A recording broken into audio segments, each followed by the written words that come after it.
Poderoso equipo, saludos nuevamente. Continuamos avanzando en nuestro curso de anatomía con el módulo 1, el módulo de fundamentación, y como hemos venido insistiendo, es un módulo supremamente importante porque vamos a encontrar todas las bases estructurales para poder avanzar en el resto de módulos de nuestro curso. Estamos en este momento con el sexto tema, las generalidades de miología. Vamos a entender por miología una rama de la anatomía y de la histología que se encarga del estudio de los músculos.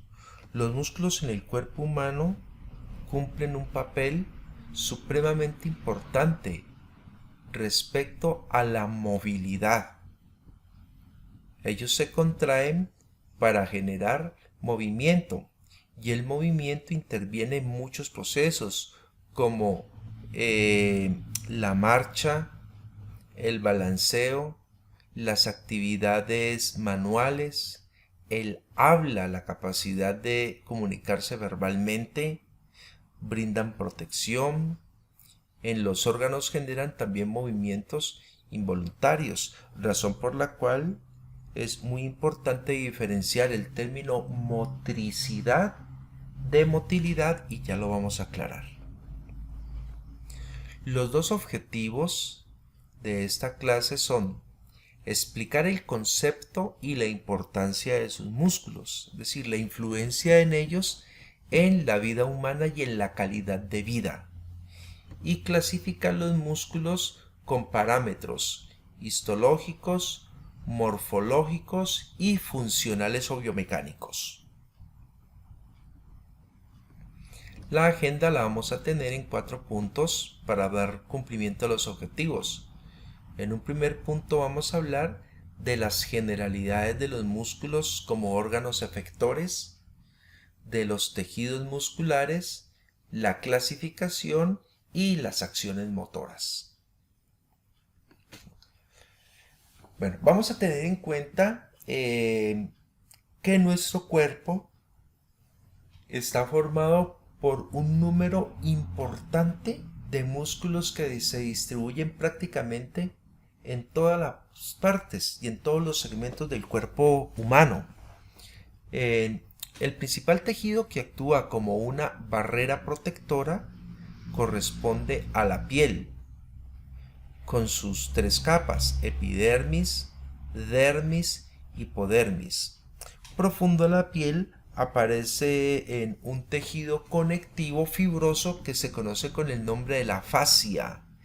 La fascia representa la interfase entre el tejido superficial, que es la piel, y los tejidos profundos, como es el caso de los músculos. Aquí podemos apreciar todos los segmentos anatómicos: cara, cuello, tórax, abdomen, extremidades superiores, extremidades inferiores. Todas contienen músculos que están rodeando a los huesos. Ya dijimos que están rodeados por fascia y cubiertos por piel. Estos músculos del cuerpo humano contribuyen en muchos aspectos. Por ejemplo, a dar forma. Este aspecto semirredondeado de la cara lateral del hombro se da gracias al músculo deltoides. El aspecto cilíndrico del brazo, del antebrazo, del muslo y de la pierna se da gracias a los músculos largos o músculos longos presentes en las extremidades, rodeando a los huesos, como lo acabamos de mencionar, a manera de un cilindro. Las características de la pared abdominal se da gracias a que los músculos son de forma y de dimensiones anchas, formando una pared que contiene a las estructuras intraabdominales.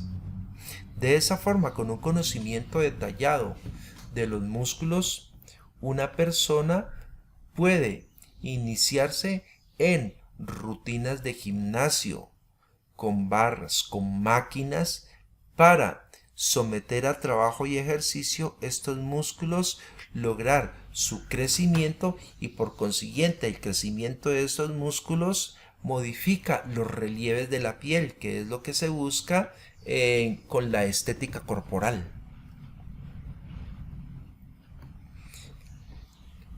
Por excelencia, los huesos brindan protección, como ya tuvimos la oportunidad de verlo. Por ejemplo, el encéfalo protegido por los huesos del neurocráneo, los pulmones, el corazón, protegidos por el esternón y la parrilla costal. En el caso del abdomen, no hay elementos óseos más allá del eje formado por las 5 vértebras lumbares, pero como tal, en el abdomen no hay presencia de huesos y tenemos unos órganos importantísimos del sistema digestivo, el riñón, la vía urinaria, los grandes vasos y una cantidad de fibras nerviosas somáticas, motoras, sensitivas y autónomas. En este caso, la pared abdominal está constituida por músculos, lo que indica que los músculos también se presentan como elementos protectores a pesar de ser tejidos blandos. Esto es el caso de los músculos anchos del abdomen y el músculo recto abdominal, que constituyen la pared del abdomen que contiene los órganos intraabdominales. Hablábamos de la capacidad de los músculos para generar movimiento. Tuvimos la oportunidad de estudiar las articulaciones y mencionábamos que las articulaciones pueden ser sinartrosis cuando no hay movimiento, anfiartrosis cuando hay poco movimiento y sinoviales cuando hay mucho movimiento. Sobre todo, alrededor de las articulaciones sinoviales vamos a encontrar muchos músculos. Cuando estos músculos se contraen, la articulación modifica su posición, traduciéndose en movimiento, como por ejemplo, a la hora de caminar, al momento de correr. Aquí vemos la articulación de la rodilla flexionada gracias a los músculos que pasan alrededor de ella. Aquí podemos apreciar una cadera extendida gracias a los músculos que se posicionan alrededor de ella, como este hombro flexionado, este codo flexionado, este hombro extendido, este codo flexionado, que indica que el prototipo de articulación es sinovial. En razón a ello, la gran mayoría de músculos se concentran alrededor de las articulaciones sinoviales porque son las que más movimiento necesitan. Movimiento que también se estimula en el ejercicio físico, en los diferentes deportes. Deportes como las artes marciales requieren muchas destrezas motrices en las articulaciones de extremidades superiores y de extremidades inferiores. Para bailar, por ejemplo, los músculos de las extremidades, sobre todo los que estimulan o se encargan del movimiento de la articulación de la muñeca y de los dedos, son supremamente importantes para el desarrollo de habilidades manuales, pintar, colorear o, por supuesto, en el campo de la cirugía, donde se necesita que esos músculos hagan unos trabajos bastante finos en espacios muy reducidos y con mucha precisión. Cuando entramos a clasificar los músculos como los órganos efectores del movimiento, recordemos que la histología nos plantea que los tejidos fundamentales son 4: el epitelial, el tejido conectivo, el tejido nervioso y el tejido muscular. Hay una característica muy importante del tejido muscular, y es que al igual que el tejido nervioso, estos dos tejidos son excitables. En términos fisiológicos, la excitabilidad se refiere a la capacidad de responder a un estímulo. Eso significa que si el músculo es estimulado nos genera una respuesta y esa respuesta es la contracción. Es decir, la capacidad que tiene el músculo de acortarse, de disminuir su longitud. Para que se dé la contracción tienen que ocurrir una serie de cambios eléctricos y químicos que vamos a mirar al final de esta presentación. Por lo pronto, la histología nos dice que el músculo, como un tejido excitable, se divide en dos grupos. Músculos estriados y el músculo liso. Como ustedes ven, el músculo estriado se denomina así porque presenta un patrón de estrías. Esto se da gracias a las proteínas contráctiles que están presentes en las células musculares, las actinas, las miosinas, las tropomiosinas. Entonces, una serie de proteínas asociadas a la sarcómera o al sarcómero, que es la unidad funcional de un músculo estriado. Si miramos el músculo liso, no presenta este patrón de estriaciones. Aquí lo vemos de manera esquemática, miremos al microscopio. Miren, un patrón de estriación y este músculo no tiene ese patrón.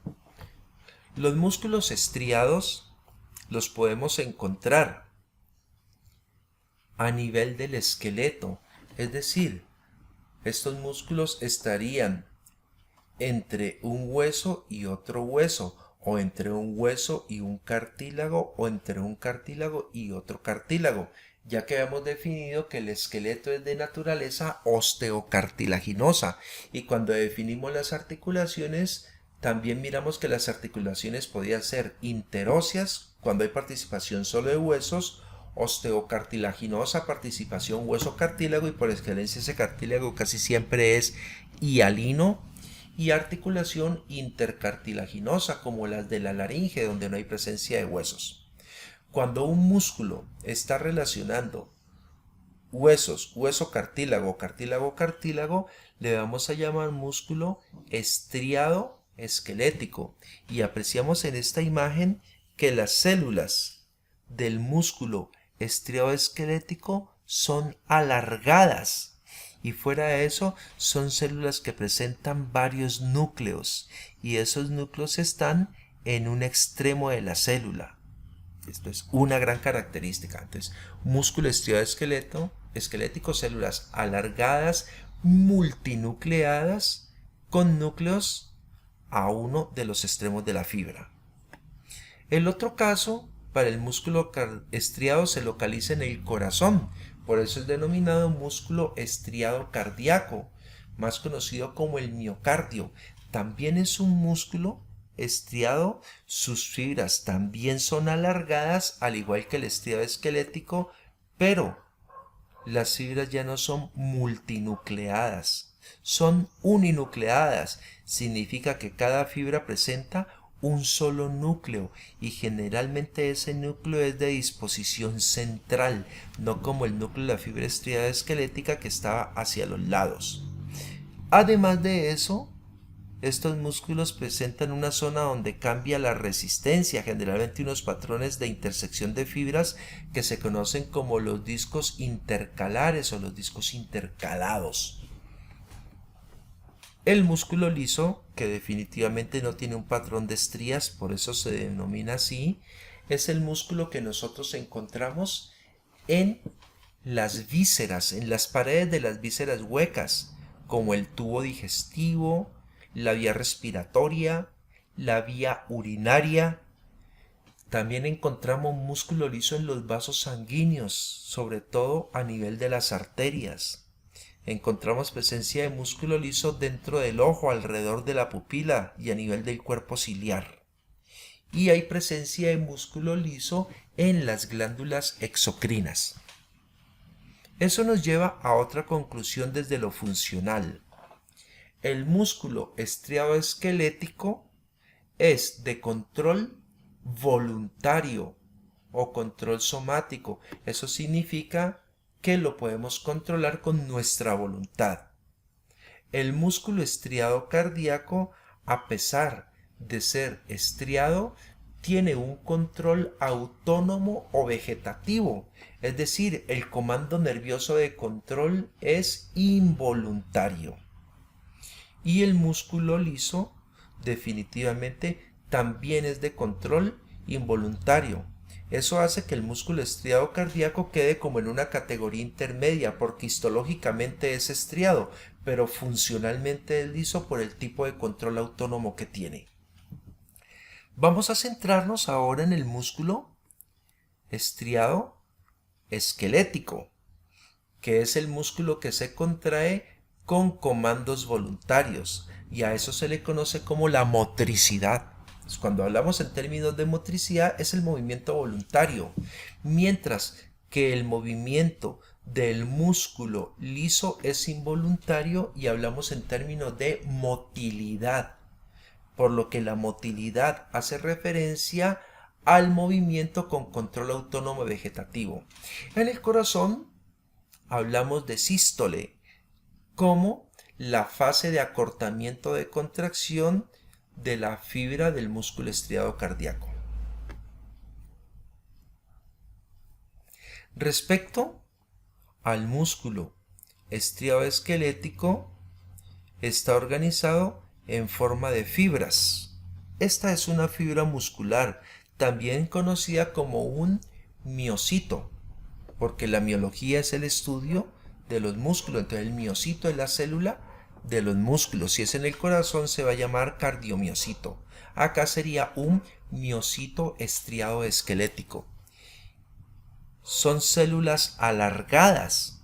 Pueden llegar a medir más de 50 centímetros de longitud, pero el grosor sí sería microscópico. Se les llama miocitos, células musculares o fibra muscular. Usualmente el término de fibra muscular es muy usado para referirse a las células del músculo estriado. Fibra muscular, miocito, célula muscular. Miren lo que decíamos hace un momento. Células multinucleadas, y el núcleo no está en el centro sino hacia la periferia. Cada célula muscular contiene las proteínas contráctiles. Generalmente se forman unas bandas que en histología se le llama la línea Z. La distancia entre una línea Z y otra línea Z se conoce como el sarcómero o la sarcómera y corresponde a la unidad funcional del músculo. En este caso, esta unidad es un poco más grande, y aquí estamos mirando cómo varias fibras musculares, varios miocitos o células musculares se han agrupado y han quedado empaquetados, formando haces o fascículos musculares. Entonces, ¿qué es un haz o un fascículo muscular? Una agrupación de fibras musculares. Y en esta unidad un poco más grande, lo que estamos apreciando es varios fascículos musculares. 1, 2, 3, 4, 5, 6, 7, 8, 9. Aquí hay 9 haces o 9 fascículos musculares que en conjunto están formando el músculo. Por lo tanto, el músculo es una unidad completa. El músculo tiene subunidades llamadas haces o fascículos, y cada haz o fascículo tiene subunidades más pequeñas llamadas fibras musculares. Las unidades funcionales de la fibra muscular son los sarcómeros o sarcómeras. Aquí apreciamos cómo las estructuras o las unidades del músculo están empaquetadas y rodeadas por tejido conectivo. Ya habíamos dicho previamente que el músculo es uno de los 4 tejidos fundamentales, es excitable y responde con contracción. Pero también hablábamos de los tejidos conectivos. En este caso ustedes pueden apreciar que la fibra muscular, el miocito o célula muscular, está envuelto en una vaina de tejido conectivo. Hay que recordar que en anatomía llamamos vaina a un tejido que está envolviendo una estructura. Por lo tanto, este tejido conectivo que envuelve a la fibra muscular lo vamos a denominar la vaina de endomisio. Eso significa que si un músculo tiene 1.000.000 de fibras, vamos a tener 1.000.000 de vainas de endomisio, porque cada fibra tiene su propia envoltura. Decíamos previamente que las fibras musculares se agrupan para formar fascículos y a su vez el fascículo muscular está rodeado por otra envoltura de tejido conectivo a la cual le vamos a llamar el perimicio. Entonces consideramos que el perimicio rodea a los fascículos o a los haces musculares.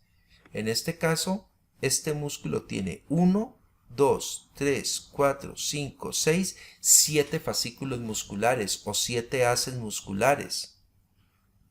Conclusión, hay 7 envolturas de perimicio, una para cada fascículo.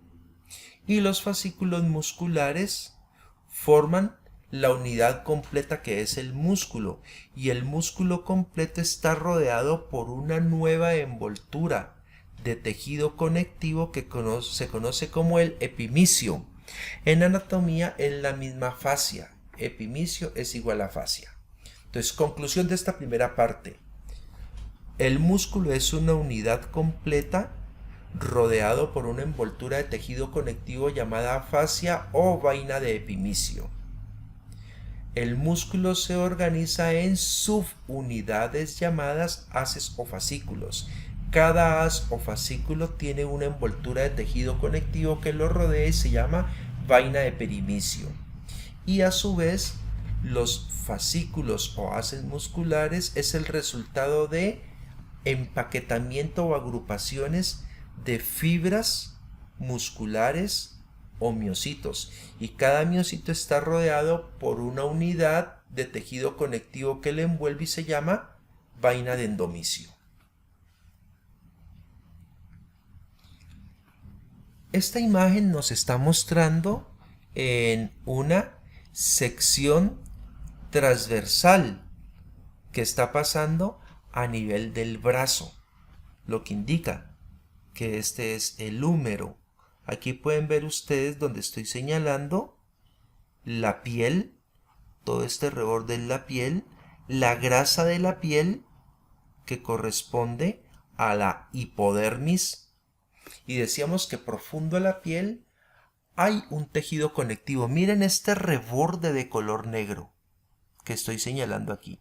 Todo este reborde de color negro se denomina fascia. La fascia toma el nombre dependiendo del segmento anatómico: fascia braquial o fascia del brazo, fascia antebraquial o del antebrazo, fascia lata o del muslo, dependiendo del sitio. ¿Qué es la fascia? Es el mismo epimicio. Y en anatomía, la fascia es supremamente importante por dos razones.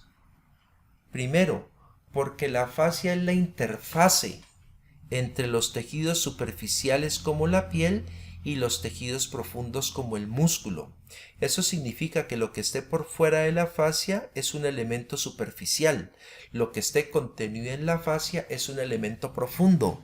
¿Y qué está contenido en la fascia? Los músculos, porque dijimos que la fascia o epimicio rodea al músculo completo. En este caso aquí hay 1, 2, 3 grupos de músculos, y cada grupo de músculos está rodeado por una fascia. Esa fascia está formando tabiques. De esa forma, si se van a hacer incisiones quirúrgicas y se perfora o se incide la piel al fondo de la piel, la fascia, y tan pronto se incide con el bisturí la fascia, entramos a los compartimientos profundos. ¿Y qué hay en los compartimientos profundos? Nervios, arterias, venas y por supuesto los músculos estriados esqueléticos.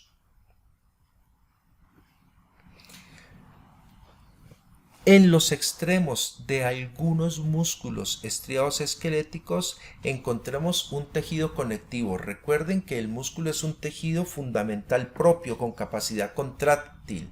En los extremos aparecen los tendones. El tendón ya no es tejido muscular, el tendón es tejido conectivo denso que sirve para anclar el hueso al músculo o el músculo al hueso. No todos los músculos tienen tendones, pero cuando un músculo presenta tendón, vamos a decir que va a tener una porción tendinosa, que sería el tendón, y una porción carnosa. La porción carnosa sería el tejido muscular propiamente dicho. Miren aquí el músculo completo, los haces o fascículos, y dentro de cada haz o fascículo la fibra o las fibras musculares. Decíamos que cada haz o fascículo rodeado por tejido conectivo, que sería el perimicio, y el músculo completo por el epimicio. Es importante el papel de los tendones porque fijan el hueso al músculo y le dan estabilidad para que no se vaya a desprender o desinsertar. Los músculos los podemos clasificar con varios parámetros. Por ejemplo, podemos tener músculos anchos. Consideramos que un músculo es ancho cuando es delgado, pero a pesar de que sea delgado, brinda muy buena protección formando pared. Por ejemplo, los músculos de la pared torácica y los músculos de la pared abdominal pertenecen a esta familia de los músculos anchos. Si es ancha la porción carnosa, también es ancho el tendón. Cuando tenemos tendones anchos y delgados, usualmente se conocen con el nombre de aponeurosis. La aponeurosis es un tendón ancho y delgado. Como los músculos de la pared torácica y de la pared abdominal son anchos, vamos a reconocer aponeurosis de los músculos del tórax y aponeurosis de los músculos del abdomen. Un músculo puede ser también largo o longo cuando predomina la longitud. Por ejemplo, miren este músculo que parece una hoja de árbol. Recluta fibras en dos direcciones diferentes. Cuando un músculo recluta fibras en dos direcciones diferentes, vamos a decir que es un músculo bipeniforme o un músculo bipenado. Podemos mirar músculos, por ejemplo, que presentan tendones en los dos extremos, tanto en el extremo de origen como en el extremo de inserción. Estos músculos, por ejemplo, son como el bíceps, los músculos de la pierna, los músculos del muslo. Tenemos músculos unipeniformes o unipenados porque sus fibras se mueven en una sola dirección, sea longitudinal o sea transversal. Podemos mirar los músculos fusiformes. ¿Qué es un músculo fusiforme? Un músculo alargado. Por ejemplo, el sartorio que está en el muslo. El bíceps será un músculo que va a tener dos cabezas. Cada cabeza tiene un origen diferente. Aquí hay un tendón y otro tendón para originar cada cabeza. Pero luego, ¿qué hacen las dos cabezas? Se unen en un tendón común. Esa es la característica del bíceps y no lo vamos a confundir con el digástrico. El músculo digástrico tiene dos cabezas, un tendón de origen, un tendón de inserción, pero las dos cabezas unidas por un tendón intermedio. Recuerden, acá eran dos orígenes diferentes, una inserción común. Acá es un origen, una inserción independiente y un tendón intermedio uniendo las dos cabezas, como una pesa. Las porciones carnosas serían los pesos y el tendón intermedio la barra de la pesa. A estos músculos se llaman digástricos. ¿Y qué es el poligástrico? El que va a tener varias cabezas y entre una cabeza y otra tendones intermedios, como por ejemplo el músculo recto del abdomen. Ya dijimos que el unipeniforme o unipennado presenta fibras unidireccionales. El bipeniforme o bipennado recluta fibras en al menos dos direcciones. El multipeniforme en múltiples direcciones, como el caso del serrato anterior. Y ya hablamos de los músculos planos o anchos porque son delgados, distribuidos en todo el cuerpo. Podemos apreciar músculos convergentes, como el caso del músculo pectoral mayor. Miren que las fibras se reclutan en varias direcciones, pero convergen como un embudo en un solo tendón, con aspecto de abanico. Fusiforme ya dijimos que es alargado. El unipennado de fibras paralelas, el unipennado de fibras transversales. El bipennado recluta fibras en dos direcciones, como el recto femoral. El multipennado, que recluta fibras de muchas direcciones, como el deltoides y el serrato. Y tenemos los músculos anulares o circulares, cuya disposición es en forma de anillo o en forma orbicular, como el que hay alrededor de los labios y de los ojos. ¿Cuál es la propiedad del músculo? La propiedad del músculo es contraerse, es decir, el músculo hace acortamiento. ¿Y para qué hace acortamiento? Disminuye su longitud para generar movimiento. Miremos este caso.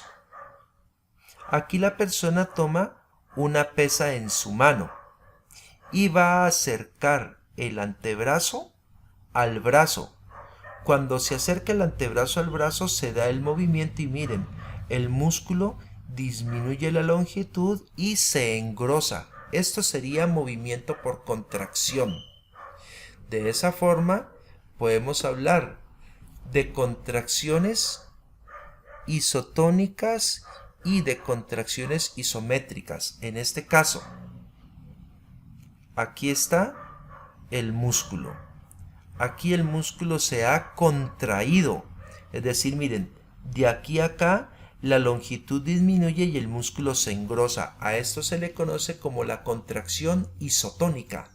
Es decir, en la contracción isotónica hay disminución de longitud. Miren este caso. El músculo está soportando un peso de 6 kilos, acá era de 3. Igual, logramos levantar el objeto, pero no se modifica la longitud del músculo. Se le llama contracción isométrica. Realmente esto no es una contracción, porque el músculo está sosteniendo el peso, pero no hay acortamiento. Entonces, isotónica cuando disminuye la longitud, isométrica cuando la longitud se mantiene igual. Por ejemplo, aquí. El músculo bíceps braquial del lado derecho se contrajo, es decir, su longitud disminuyó y se engrosó para poder vencer el peso de esta mancuerna, acercando el antebrazo al brazo, lo que indica que esta contracción sería una contracción isotónica, porque hay disminución de longitud.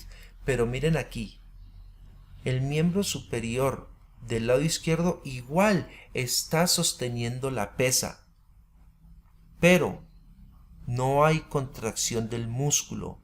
Esto sería un prototipo de contracción isométrica. Iso porque mantiene la misma longitud. Podemos mirar este ejemplo. Cuando el músculo acerca la inserción al origen, hagamos un pari aquí. Los músculos tienen longitud.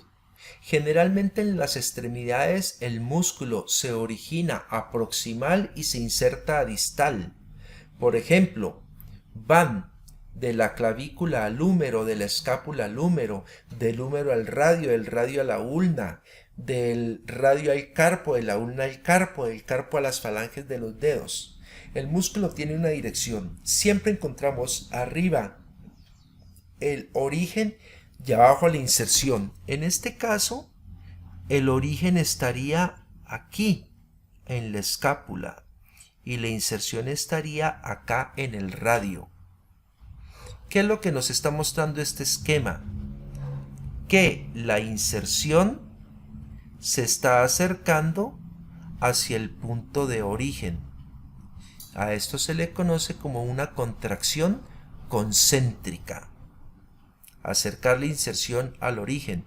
Pero si funciona al revés, el origen a la inserción, la contracción se llama excéntrica. Miren este esquema. Aquí es el brazo el que se está acercando al antebrazo en esta persona que está haciendo barras. Si estuviera haciendo pesas, trabajando con pesas, el antebrazo se acercaría al brazo, sería contracción concéntrica, pero aquí es el brazo el que se acerca al antebrazo, es decir, el músculo está funcionando a la inversa, está acercando el origen a la inserción y no la inserción al origen. Este tipo de contracción se llama excéntrica. Aquí el músculo se somete a mayor fatiga. Por eso si preguntaran, ¿qué es más efectivo? ¿Pesas o barras? Si se hace con el mismo esfuerzo, con la misma intensidad, con el mismo tiempo, serían más efectivas las barras porque hay mayor esfuerzo del músculo. Aquí podemos apreciar un bíceps contraído, está más cortico y más gordo. Acá tenemos un bíceps relajado, está más largo y más delgado. El músculo se contrae durante un tiempo, pero si el músculo está contraído mucho tiempo se fatiga. Por lo tanto, después de la contracción tiene que venir la relajación para que el músculo pueda descansar. En este caso, si el bíceps flexiona, el tríceps extiende. Parte de aquí dos conceptos importantes: agonismo y antagonismo. Antagonismo es cuando un músculo hace un efecto opuesto a otro. Es decir, si yo tengo un músculo flexor, el antagonismo sería la extensión. Si yo voy a hacer un movimiento y participan varios músculos, es posible que uno de esos músculos sea el que más fuerza aporte.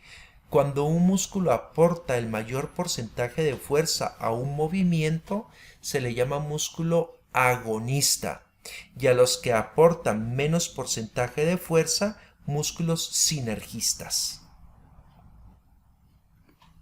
Como acciones motoras, existen los músculos flexores.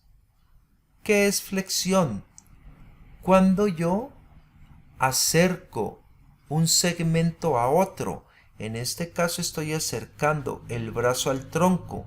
Acá estoy acercando la pierna al muslo. Si acerco el antebrazo al brazo, eso sería flexión, lo que se conoce popularmente como doblar. Lo contrario a la flexión, extensión, sería el estiramiento. ¿Qué es la extensión? Cuando yo alejo un segmento del otro. Cuando me preparo a dar una patada, flexiono la rodilla porque acerco la pierna al muslo, pero cuando doy la patada, separo la pierna del muslo, es decir, extiendo la rodilla. Por lo tanto, extender es sinónimo de estirar. Miren aquí, acerco la cara al tronco, flexión. Cuando alejo la cara del tronco y la llevo hacia atrás, extensión. Entonces siempre la flexión, acercar dos segmentos, extensión, separar dos segmentos. No confundir con abducción y aducción. La abducción o abducción es separar, pero de la región axil, como cuando nos vamos a colocar el desodorante. La aducción es cuando acercamos al esqueleto axil, como cuando nos vamos a colocar firmes. Supinación, cuando el antebrazo gira haciendo que la palma de la mano vaya hacia arriba. Pronación, cuando giran los huesos del antebrazo haciendo que la palma de la mano vaya hacia abajo. Eversión, cuando la palma de nuestro pie se desplaza hacia afuera. Inversión, cuando la planta de nuestro pie se desplaza hacia adentro. Entonces, planta del pie hacia afuera, eversión, planta del pie hacia adentro, inversión. Protracción, cuando desplazo hacia adelante. Retracción, cuando desplazo hacia atrás. Por ejemplo, cuando me estoy desperezando, empujo los hombros hacia atrás. Eso sería retracción. Lo contrario, si los desplazo hacia adelante, protracción. Finalmente, el funcionamiento del músculo está condicionado a la relación con los nervios, que es lo que vamos a ver en las siguientes sesiones. El nervio está formado por axones y los axones presentan en su extremo terminal unas vesículas que se llaman las vesículas sinápticas. Las vesículas sinápticas del axón contienen unas moléculas que se llaman neurotransmisores. En este caso, los axones que se relacionan con el músculo estriado-esquelético almacenan un neurotransmisor que se llama acetilcolina. Cuando se va a dar la contracción, se libera la acetilcolina. Y la acetilcolina que libera el nervio, ¿a dónde va? A unas proteínas que aparecen en la superficie del músculo estriado-esquelético. Esas proteínas son receptores para la acetilcolina. Se conocen como receptores colinérgicos nicotínicos. Son una proteína. ¿Qué hace la acetilcolina? Se acopla al receptor, y cuando se da el acople de la acetilcolina con el receptor, el músculo se despolariza, es decir, se carga eléctricamente positivo, consume calcio, y cuando hay consumo de calcio, la longitud del músculo disminuye. Por lo tanto, ¿quién estimula la contracción del músculo? La acetilcolina. ¿Y quién se encarga de mediar la contracción o el acortamiento del músculo? El calcio. A este complejo se le llama placa neuromotora, al complejo del axón y de las proteínas receptoras para acetilcolina del músculo. Les agradezco mucho, que sean muy felices y que sigamos avanzando satisfactoriamente en este curso de anatomía.